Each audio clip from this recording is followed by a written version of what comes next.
Good morning, everyone. Happy Monday to you. Today is Monday, June 22nd, and I wish you a blessed start to the new week and a happy day after Father's Day to all of the fathers and father figures that we know and love. I hope that for many of you it was a day of great celebration and rest and a day of gratitude for those important people in our lives. I'm glad to be with you here again. And glad to have you join us every Monday for this 9 o'clock time on Facebook Live, and a reminder of the 12:15 meditations at the portico. I certainly look forward to these times with you, and thanks for joining me. I'm looking forward to this week because starting Wednesday in our Bible Project 2020, we start reading my favorite book in the Old Testament. We finally get to Ecclesiastes starting this Wednesday in our daily readings. There aren't many people that I know who like Ecclesiastes, and I have to admit it wasn't until several years ago that I fell in love with the book. But over time, I've really found great meaning and truth in it, and I hope that as you read the texts daily, that you'll get some new insights from it. I like how realistic a picture it paints, that it really resonates with us in times of confronting how hard life is. There's no rosy uh, portrait that is painted in it. There's no cheap shortcuts to good news. There's no easy aphorisms that are in there. There are lots of other places that we can turn for those things in our lives, but Ecclesiastes tells it to us straight, especially the wisdom that's found in the third chapter. And so I thought I would read for you, I think, the chapter that most everybody associates with Ecclesiastes, certainly one of my favorite texts in the Bible. Ecclesiastes chapter 3, verses 1 to 8. For everything there is a season, and a time for every matter under heaven, a time to be born and a time to die, a time to plant and a time to pluck up what is planted, a time to kill and a time to heal, a time to break down and a time to build up, a time to weep and a time to laugh, a time to mourn and a time to dance, a time to throw away stones and a time to gather stones together, a time to embrace and a time to refrain from embracing, a time to seek and a time to lose, a time to keep and a time to throw away, a time to tear and a time to sow, a time to keep silence and a time to speak, a time to love and a time to hate, a time for war, and a time for peace. And we could insert additional phrases to that Bible verse out of our own current experience, can't we? There is a time for COVID-19 and a pandemic, but there will be a time for healing and recovery. There is a time for isolation and social distancing and the wearing of masks to show love to ourselves and others.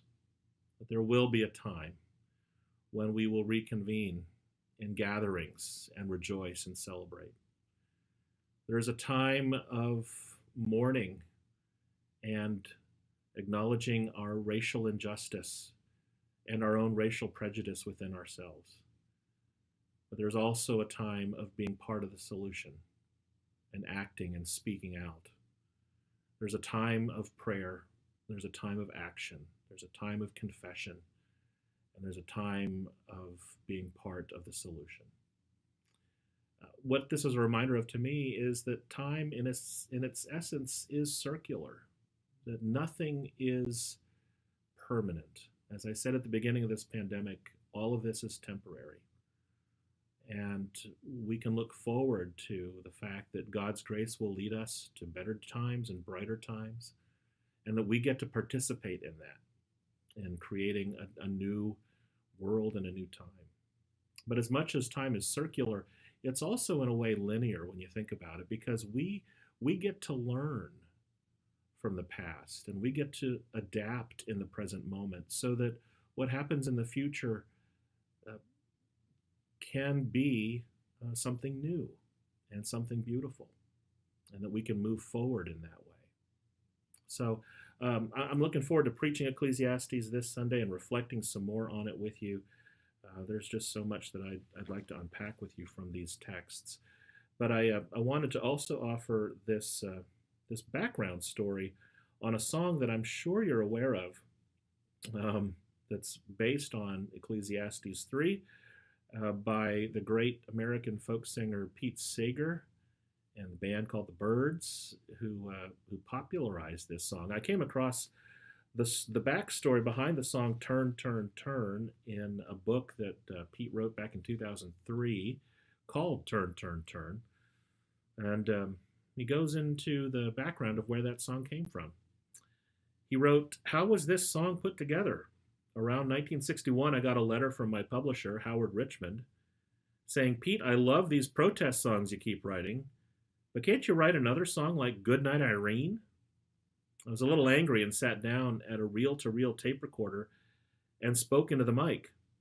'Howie, you better get yourself another songwriter,' I said. 'This is the only kind of song I know how to write.'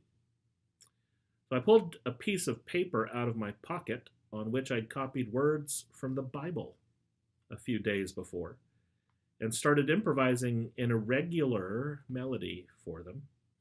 I rearranged the order of verses slightly so they'd rhyme a bit, and I added 6 words of my own to complete a 4th verse. And I found that the word turn, repeated 3 times after a verse, made a singable refrain. Then I sang it all into the tape recorder and mailed the tape. And a few days later, Howie wrote back, and he said, 'Wonderful, just what I was looking for.'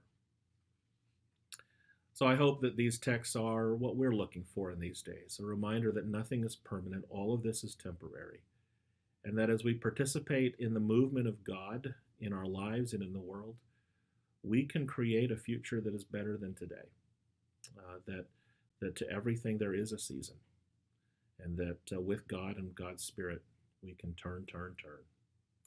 Hope that puts an earworm in you for the rest of the day. You're probably going to need to listen to that song. I know I will. I'd like to offer a prayer for you. God, thank you for this time together and for this new week. Thank you for the lessons of our past and for helping meet us in the moment so that together we can launch into the future that you've created for us. Bless all those who are hurting and suffering. Bless those who are marginalized and who are oppressed. And help all of us to be an agent of peace and calm and a witness to love and compassion in the world. We give you thanks in Jesus' name. Amen. So I hope to see you Sunday. Worship again, 9:30 and 11 o'clock online, where we'll be tackling the book of Ecclesiastes. Thanks for joining me, and I look forward to seeing you again soon. Take care.